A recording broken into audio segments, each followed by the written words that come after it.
I disguised myself as a poor man. I wanted to see how the world would treat me when I had nothing. The charity gala was packed. 600 of Atlanta's wealthiest people. Diamonds, designer suits, champagne that cost more than rent. They were all there to honor one man, the anonymous donor who had given millions to build shelters across the city. No one knew his name.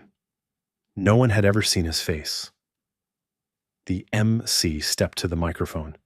Ladies and gentlemen, please welcome our guest of honor. The spotlight hit the stage, and when the man walked out, a woman in the third row dropped her wine glass because she recognized him. He was sitting on a bench outside her food stand.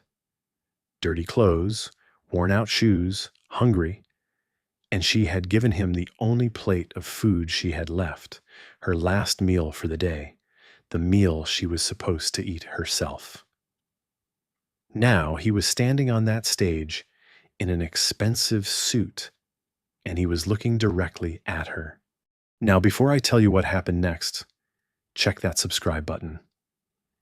If you love stories where the humble rise and the proud fall, hit it right now.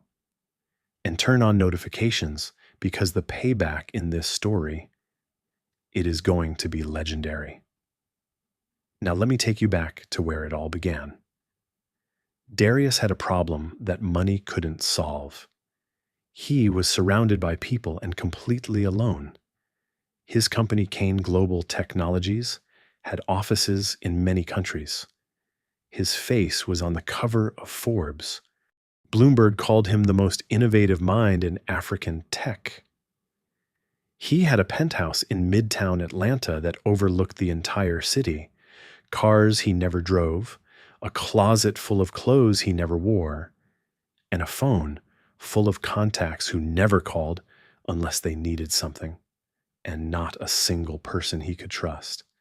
It hadn't always been this way. Darius grew up in a small town in Nigeria. His father was a palm wine tapper.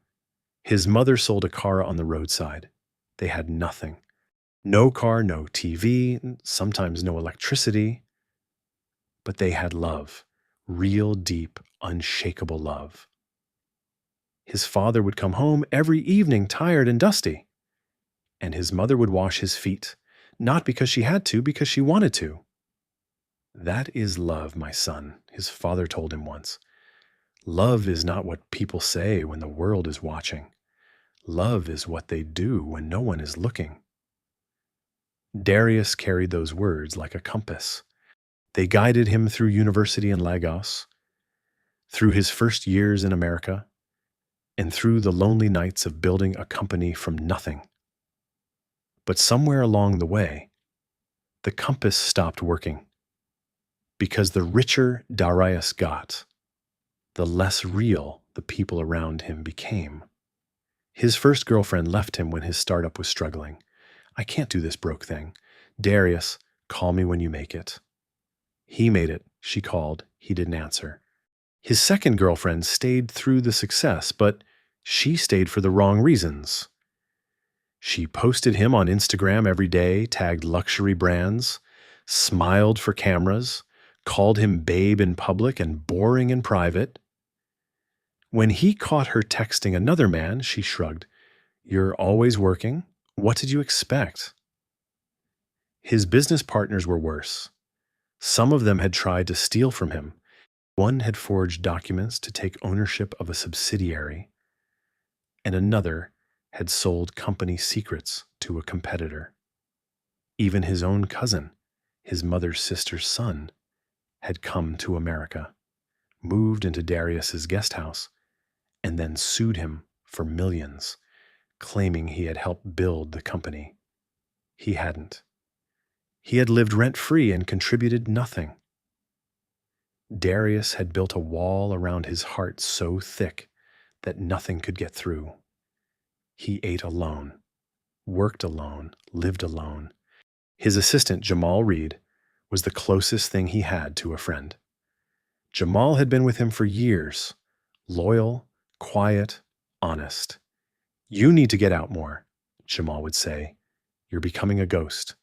Ghosts don't get betrayed. They also don't live. Darius would shrug and go back to his laptop.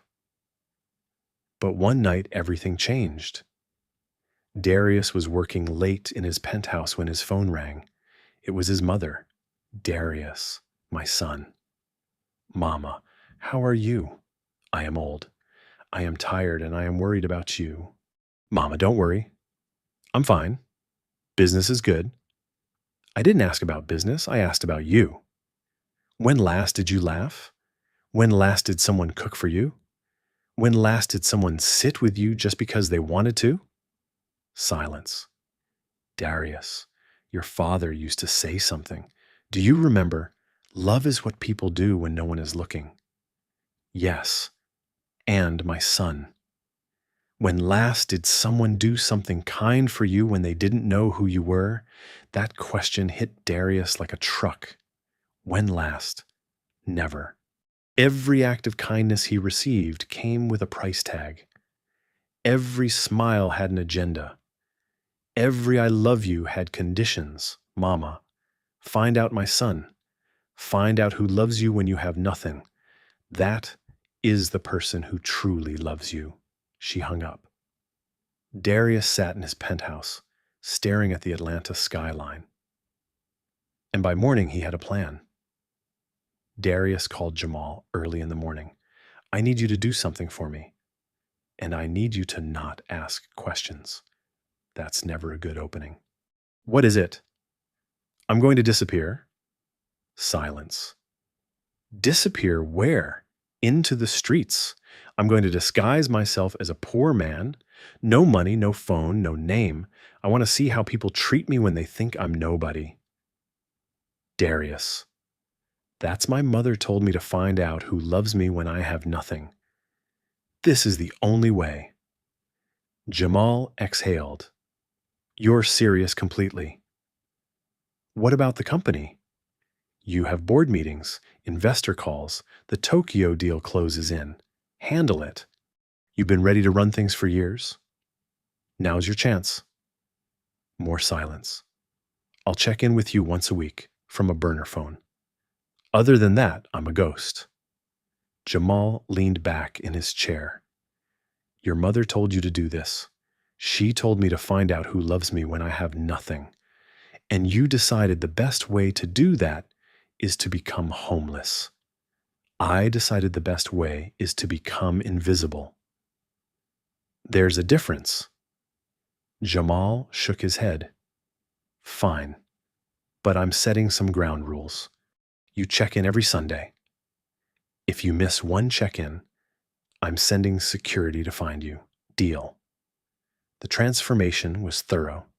Darius went to a thrift store and bought the cheapest clothes he could find. Worn jeans with holes in the knees, a faded t-shirt, beat-up sneakers that had seen better days, an old army jacket with a broken zipper. He stopped shaving, let his beard grow rough and uneven. He put a small amount in his pocket. Enough for a few meals, nothing more. He looked in the mirror. The billionaire was gone. In his place stood a man who looked like life had chewed him up and spit him out. Perfect. He walked out of his penthouse, took the service elevator, and stepped into the streets of Atlanta. Nobody looked at him. Nobody nodded. Nobody smiled. Nobody acknowledged his existence. He had become invisible, and the experiment had begun. Darius met the first woman who would change his life, but not in the way you'd expect. Her name was Bianca Hale. He didn't know her name yet. He just knew she was beautiful. Darius was sitting on a bench outside a shopping plaza in Midtown Atlanta, watching people walk by. His stomach was growling. He had eaten only a granola bar and some water in the last day. A white Range Rover pulled into the parking lot, brand new, gleaming. The door opened and Bianca stepped out. She was stunning. Tall, light skin, long braids that cascaded past her shoulders, designer sunglasses a Chanel bag, Louboutin heels that clicked on the pavement like tiny hammers. She walked past Darius's bench without a glance. Then she stopped. She turned back, looked at him, and wrinkled her nose. "Excuse me, you can't sit here." Darius looked up. "Why not?" "Because this is a nice area. You're making it look bad. Go find a shelter or something. I'm just sitting on a bench and you smell. No offense, but you need to move. I have clients coming to meet me at this cafe and I can't have this outside." She waved her hand at him like he was a stain she wanted wiped away. Darius studied her face. No shame, no discomfort. She genuinely believed she had the right to remove another human being from a public bench because of how he looked. "I'll move," he said quietly. "Thank you. There's a homeless shelter on Peachtree. They might have food." She click-clacked away on her Louboutin heels and disappeared into the cafe. Darius sat there for a moment, then he stood up and walked away. But he didn't forget her face. And fate wasn't done with Bianca Hale. Not even close. Darius kept running into Bianca. Atlanta's midtown area wasn't that big, and she seemed to be everywhere. Each encounter was worse than the last. Darius was standing near a food truck, counting his coins to see if he could afford a meal. Bianca walked past with two friends, shopping bags swinging. She pointed at him and laughed. "See, that's why I work hard, so I never end up like that." Her friends laughed too. Darius said nothing, just watched them walk away. It was raining. Darius took shelter under the awning of a boutique. Bianca came out of the store and nearly bumped into him. "Oh my God, you again. Are you following me?" "Just trying to stay dry." "Well, you're blocking the entrance. My customers don't want to walk past whatever you are." "I'm a human being." She rolled her eyes. "Barely move." He moved, the worst one. Darius was sitting outside a grocery store. An elderly woman had dropped her bags, and he was helping her pick them up. Bianca saw him touching the grocery bags and screamed, "Hey, hey, someone call security. This man is bothering this woman." The elderly woman looked confused. "He was helping me, dear. He was stealing from you. Look at him. Does he look like someone who helps people?" "Security came," the elderly woman explained. Security let Darius go, but the humiliation burned. Bianca didn't apologize. She just tossed her braids and walked away, muttering about these people ruining the neighborhood. Darius watched her go, and he made a mental note. Remember this one? Everything changed because that's when Darius met Nia. He was walking through a neighborhood in southwest Atlanta. Not the fancy part of town, not Buckhead or Midtown. This was the real Atlanta, working class, humble, honest. The smell hit him first. Jollof rice, fried plantain, pepper soup. His stomach clenched so hard he nearly doubled over. He followed the smell to a small food stand on the corner of a busy street. It was simple. A folding table, a canopy for shade, handwritten signs, and large pots of food that smelled like heaven. Behind the stand stood a woman, Nia Brooks, dark skin like midnight silk, natural hair wrapped in a colorful Ankara head wrap. No makeup, no jewelry, just a warm face and hands that moved with purpose. She was serving food to a line of customers, construction workers, bus drivers, students, regular people buying affordable meals. "Auntie, give me extra plantain today." A construction worker called Obi. "You say that every day. How one day you will turn into a plantain." She laughed and scooped extra onto his plate. "Anyway." Darius stood at a distance watching. There was something about her, something in the way she moved, the way she talked to people, the way she smiled at every single customer like they were the most important person in the world. But he had no money. He had spent his last few dollars on water that morning. He turned to leave. "Hey, you." He turned back.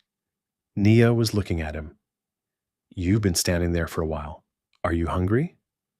"I don't have money." "Did I ask you about money?" She waved him over. "Come sit." She pointed to a small plastic chair next to her stand. Darius sat down. She disappeared behind her pots and came back with a full plate. Jollof rice, fried plantain, a thick piece of chicken, a small bowl of pepper soup on the side. Darius stared at the plate. "Eat," she said simply, "before it gets cold." "I can't pay for this." "I didn't ask you to pay. I asked you to eat. There's a difference."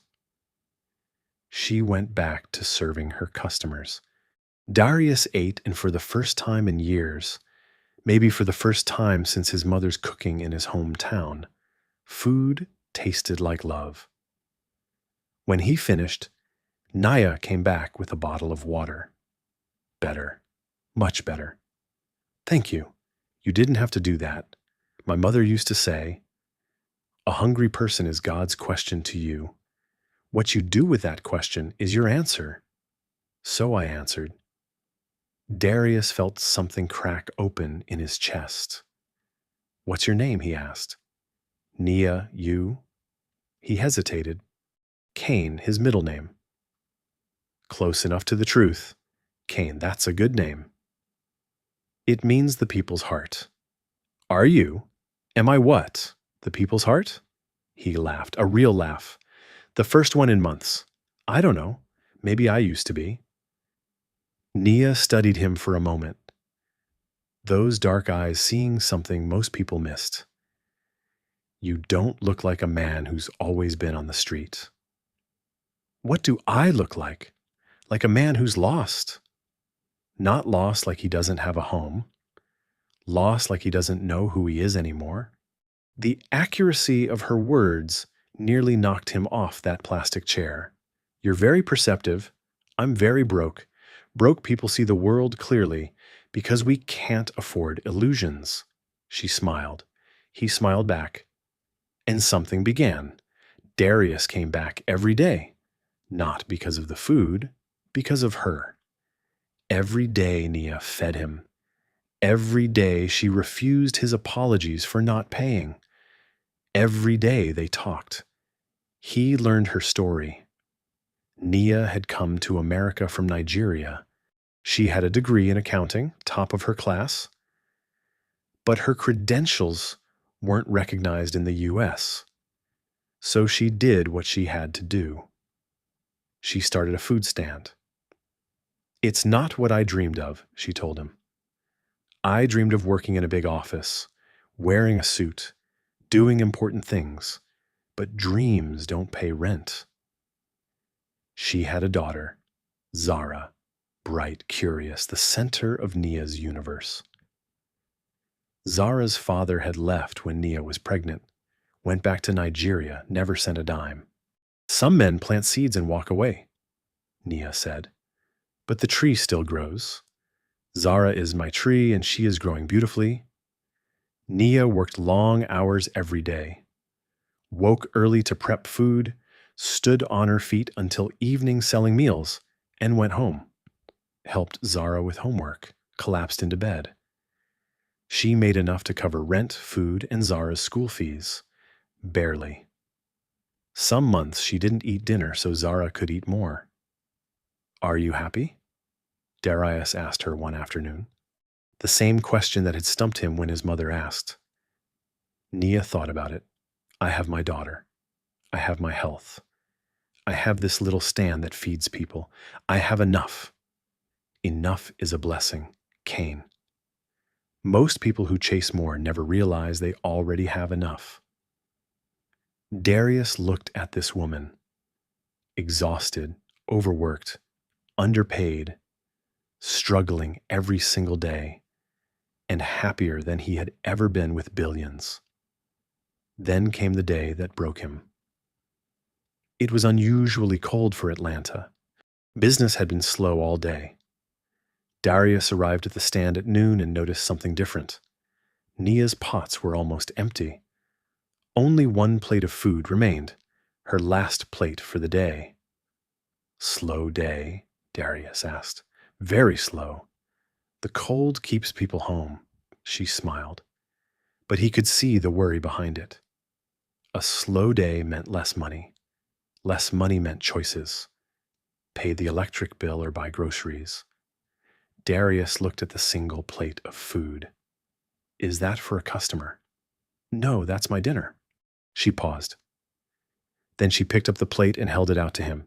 Here, take it. Nia, that's your dinner. And you're hungry. I'm not taking your last meal. Kane, look at me. He looked. Her eyes were steady, warm, certain. I have eaten today. A little. You look like you haven't eaten since yesterday. Take the food. You need it more than I do. Nobody needs food more than a hungry person. Please take it. My mother would rise from her grave and slap me if I ate while someone next to me went hungry. She pressed the plate into his hands.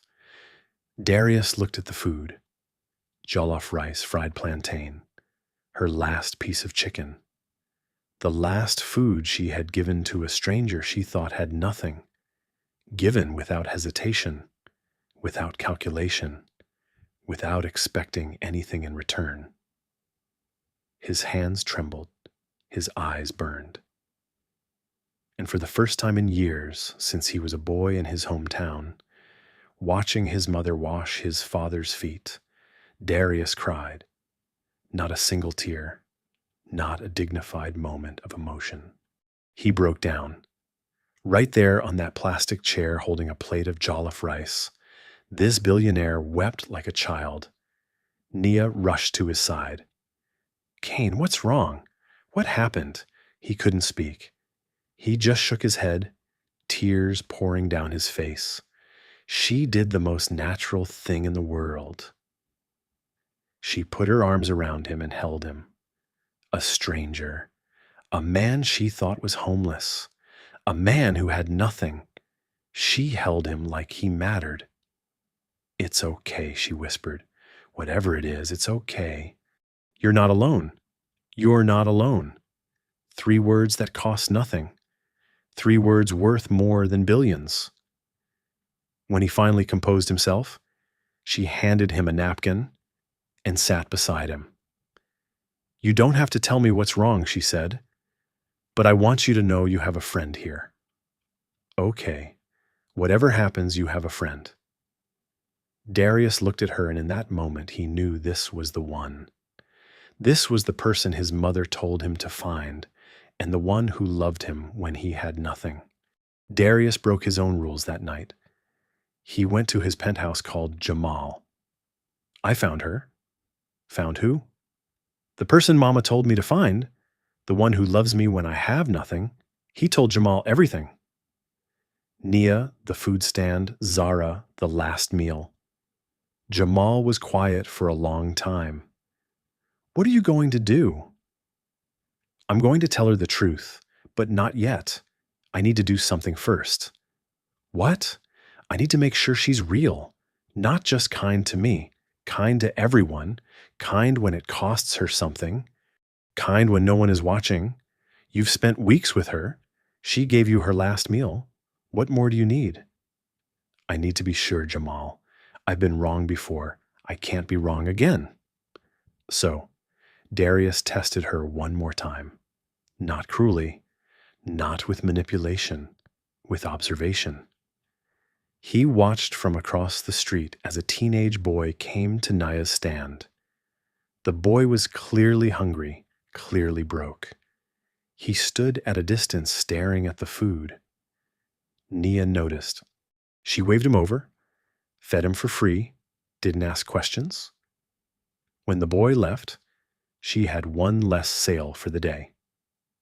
She didn't care. It rained hard. Atlanta rain that turned streets into rivers. Most vendors packed up and went home. Nia stayed because she saw an elderly man sitting at a bus stop with no umbrella. She packed up her stand, walked over to the man, and held her canopy over him until the bus came. She got soaked. When the bus arrived and the old man thanked her, she just said, "Stay warm, Papa," the one that sealed it. Darius was sitting at the stand when Bianca Hale walked by. Yes, the same Bianca. She was on her phone, not watching where she was going, and she tripped on the uneven sidewalk. Her heel broke, her bag spilled, her phone skidded across the ground. "Oh my God!" Bianca shrieked. "These stupid streets, this stupid neighborhood." Darius didn't move. He remembered every cruel word she had said to him, but Nia moved.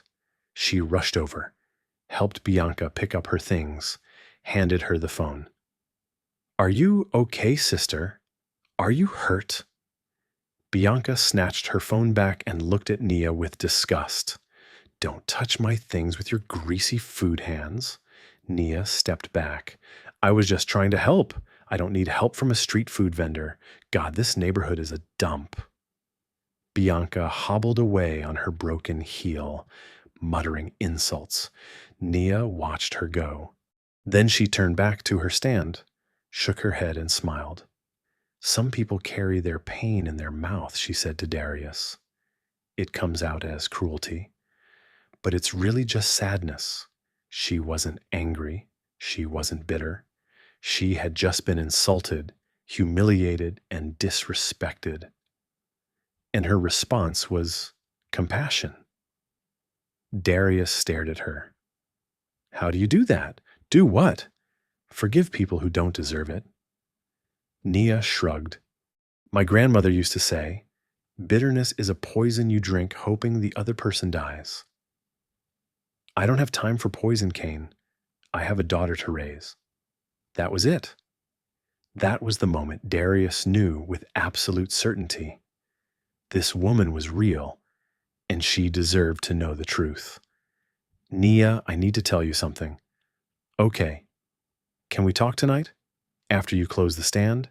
Is everything okay?" "Everything is about to change. I just need you to hear me out."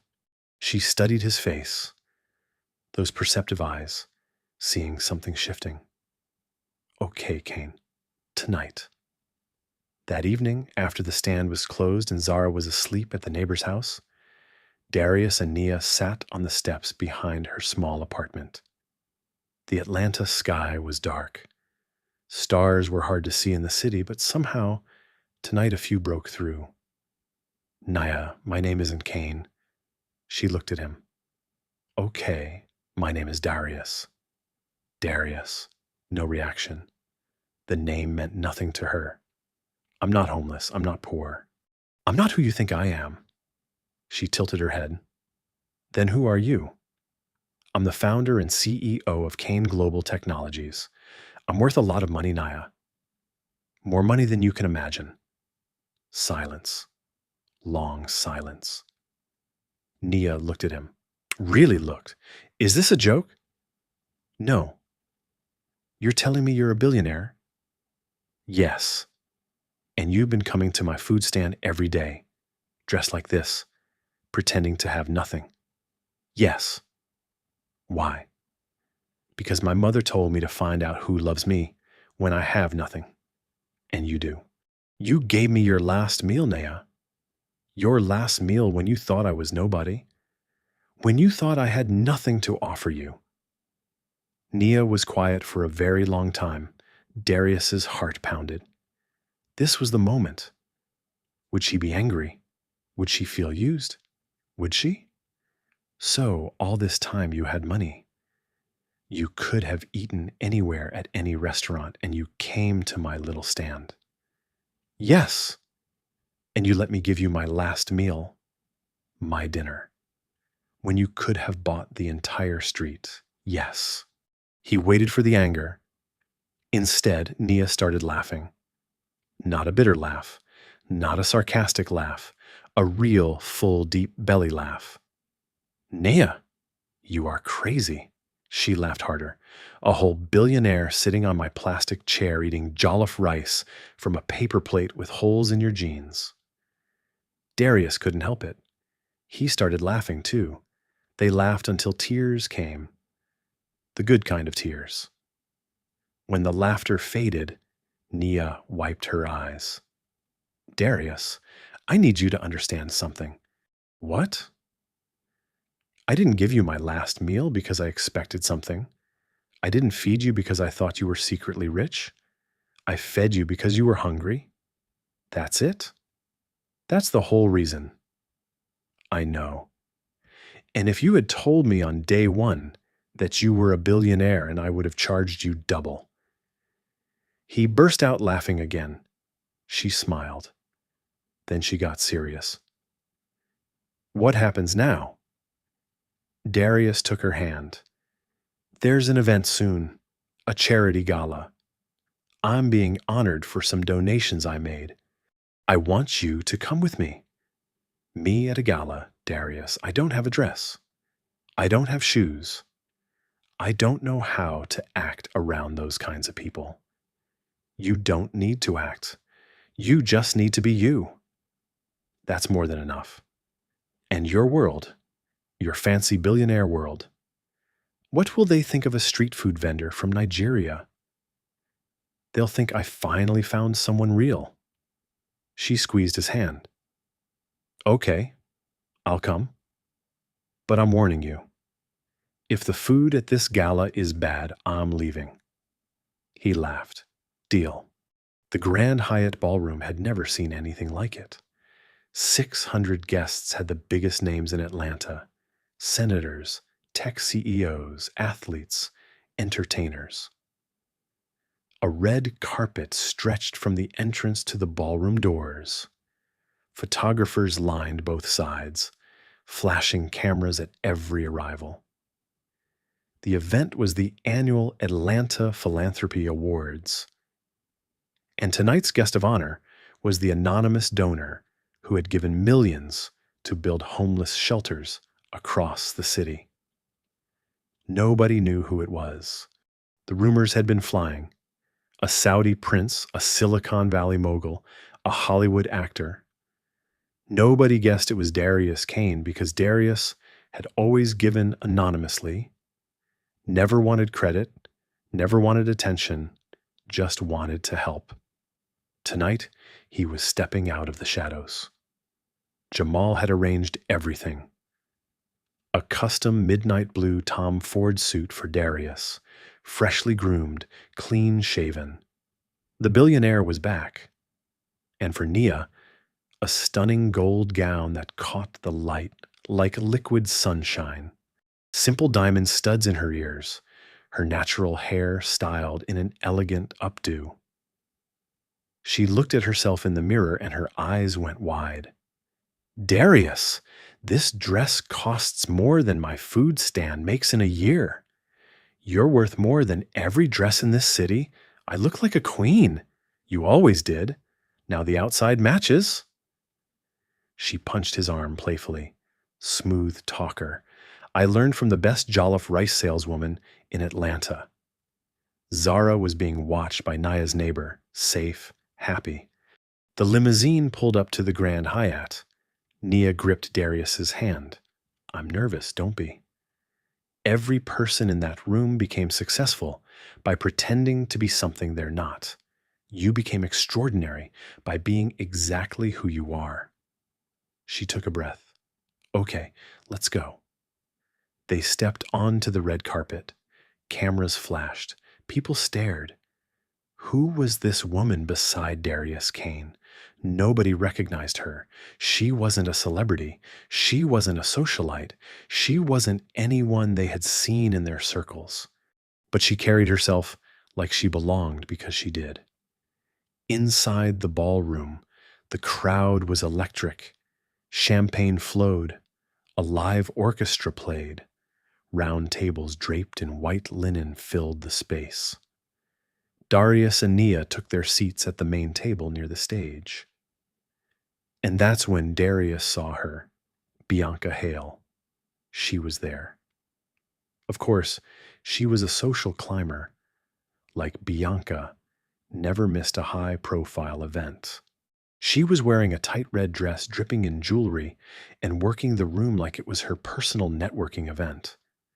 She hadn't noticed Darius yet, but she would.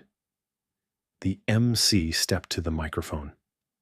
Ladies and gentlemen, welcome to the annual Atlanta Philanthropy Awards. Applause.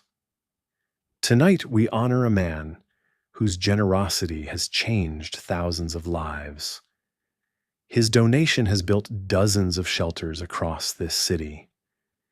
He has housed thousands of people who had nowhere to go. The crowd murmured with anticipation. For years he chose to remain anonymous, but tonight he has agreed to step forward and let us thank him properly.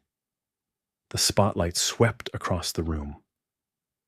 Ladies and gentlemen, please welcome Mr. Darius Kane, founder and CEO of Kane Global Technologies. The room erupted. Darius stood from his chair, buttoned his suit jacket, walked to the stage. 600 people on their feet applauding.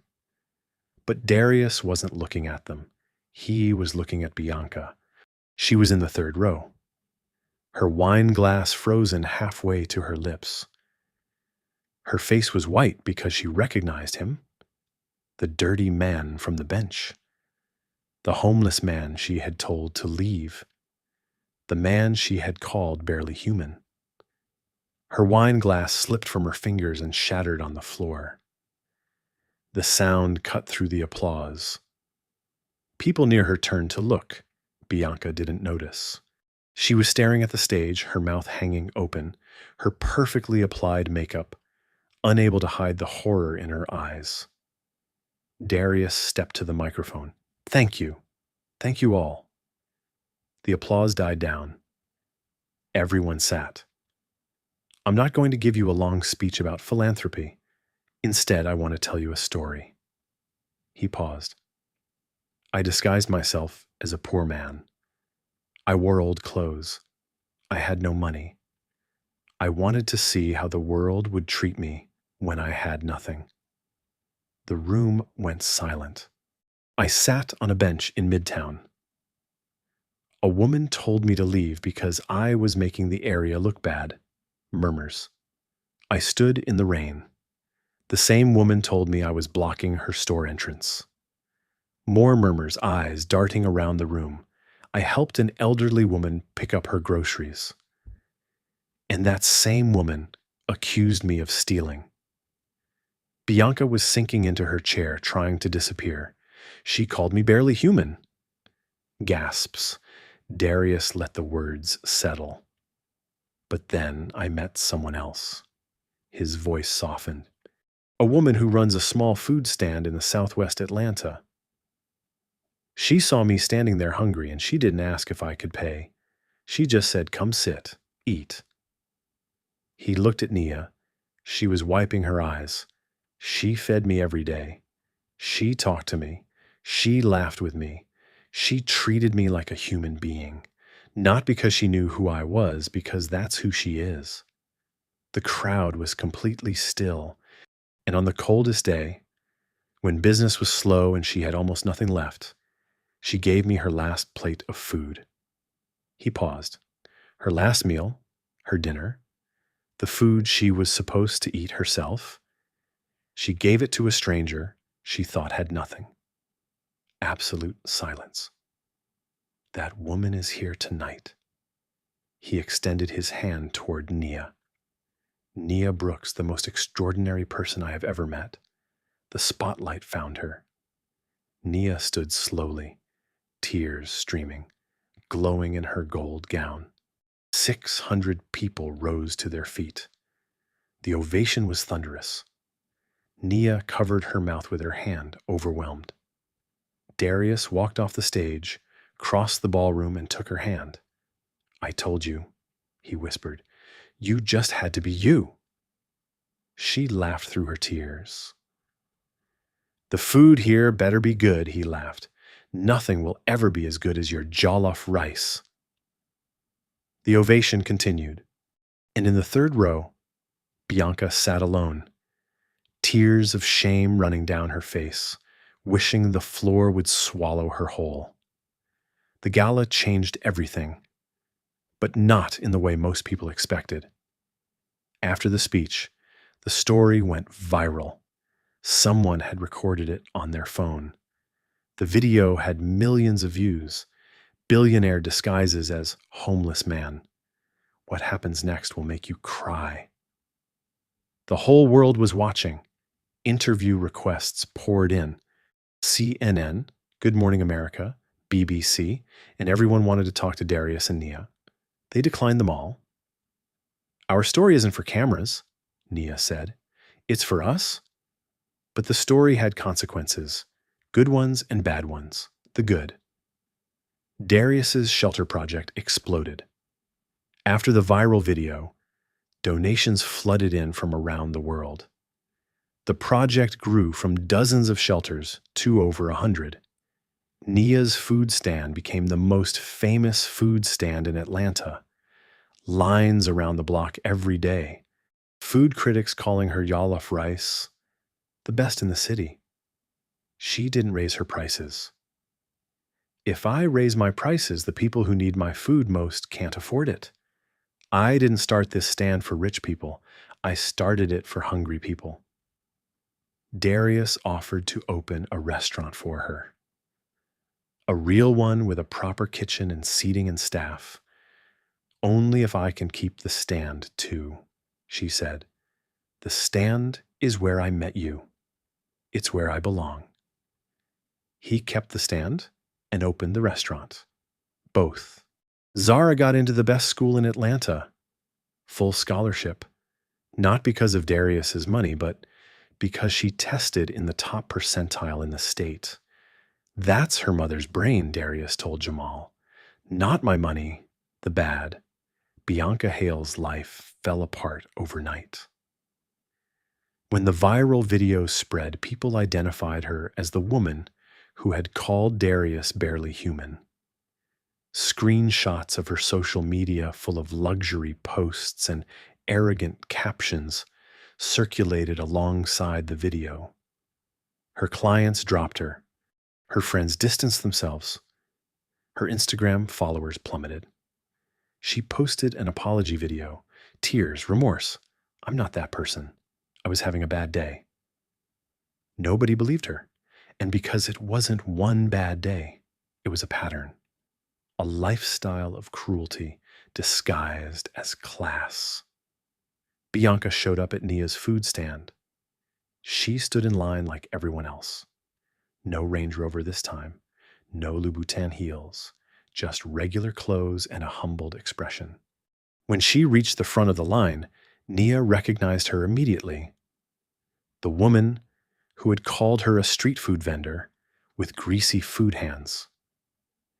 Bianca couldn't make eye contact. 1 plate of jollof rice, please. Nia studied her for a moment. Then she scooped the rice, added extra plantain, extra chicken, a full bowl of pepper soup. Bianca looked at the overflowing plate, confused. Why are you giving me extra after what I said to you? Nia smiled. Because you're hungry. And when someone is hungry, you feed them. That's it, and that's the whole reason. The same words she had said to Darius on day 1. Bianca's eyes filled with tears. I'm sorry, she whispered. I'm so sorry for what I said to you and to him. Nia reached across the counter and squeezed her hand. I forgave you a long time ago, sister. Now sit down and eat. Bianca sat, and for the first time in her life, she tasted what kindness felt like. Darius and Nia were married later. Not at the Grand Hyatt, not at the Ritz-Carlton, at Nia's food stand. They pushed the tables together, hung lights from the canopy, invited 50 people, the regular customers, the construction workers, the bus drivers, the students who ate there every day. Zara was the flower girl. She threw rice instead of petals. It's jollof rice, Mama, she announced, because that's how you met Daddy. Everyone laughed. Darius's mother flew in from her hometown. She held Nia's face in her hands and said, "You are the answer to my prayer." "What prayer, Mama?" "I prayed for God to send my son a woman who would love him when he had nothing. And he sent him a woman who gave him everything she had." Darius stood beside his bride in front of the food stand, where she had changed his life with a plate of rice, and said his vows. "Nia, you didn't save me with money. You saved me with jollof rice, a plastic chair, and the words, 'Come sit, eat.' You taught me that love isn't what people say when the world is watching. Love is what they do when no one is looking. My father said that, and you proved it. Nia said hers. Darius, you came to my stand with nothing, and I gave you everything I had. Not because I'm generous, because my mother taught me that a hungry person is God's question to you. And I answered, I will always answer for you, for Zara, for anyone who is hungry. That is who I am." The 50 guests cheered, and under the canopy of a small food stand in southwest Atlanta, surrounded by the smell of jollof rice and the sound of laughter, two people from the same soil found what they had been looking for all along. Not money, not status, not validation from a world that only sees what you own. Just love. Real, simple, unshakable love. The kind that feeds you when you're hungry. The kind that holds you when you're broken.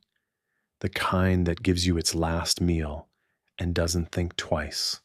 And the lesson of this tale, the richest person in the room is not the one with the biggest bank account. It is the one with the biggest heart. And sometimes, the person who has the least gives the most. Remember that if this story moved your heart, subscribe and hit that notification bell, because every tale has a lesson, and modern African folk tales never forgets. In the intricate weave of human existence where fortunes rise and fall like fleeting shadows, the tale of Darius Kane unveils a timeless truth. True wealth resides not in bank accounts or glittering possessions, but in the quiet depths of a compassionate heart. Darius, a billionaire cloaked in the rags of anonymity, wandered Atlanta's streets seeking authenticity amid a world of facades, betrayed by lovers and partners who craved his status. He yearned for love untainted by greed, a love that blooms in unseen moments, as his father once taught. Enter Nia Brooks, a humble food vendor whose life was a symphony of sacrifice, nurturing her daughter Zara while feeding the hungry from her modest stand. Without knowing Darius's hidden empire, she offered him meals day after day, culminating in the profound act of surrendering her last plate of jollof rice, her own dinner, to a stranger she believed had nothing. This gesture shattered Darius's guarded soul, evoking tears long suppressed, for it echoed the purest essence of humanity. Kindness given freely, without calculation or expectation of reward. In contrast, Bianca Hale's disdainful encounters exposed the hollowness of superficial judgment, her cruelty a mask for inner emptiness that ultimately unraveled her world. Nia's unwavering empathy, even toward those who scorned her, reminds us that bitterness poisons the bearer, while forgiveness liberates the spirit. This story stirs the soul, urging us to reflect on our own lives. How often do we measure worth by what we own rather than what we give? In a society obsessed with accumulation, Nia's example whispers that the greatest legacy is woven through acts of unseen generosity, transforming strangers into soulmates and hardship into harmony. It teaches that adversity reveals character, and true connection flourishes in vulnerability. If this narrative has tugged at your heartstrings, igniting a spark of introspection or warmth, hit that subscribe button now and turn on notifications to never miss another inspiring journey. Share in the comments below. What's a moment when kindness changed your path? Let's foster a community of open hearts, one story at a time.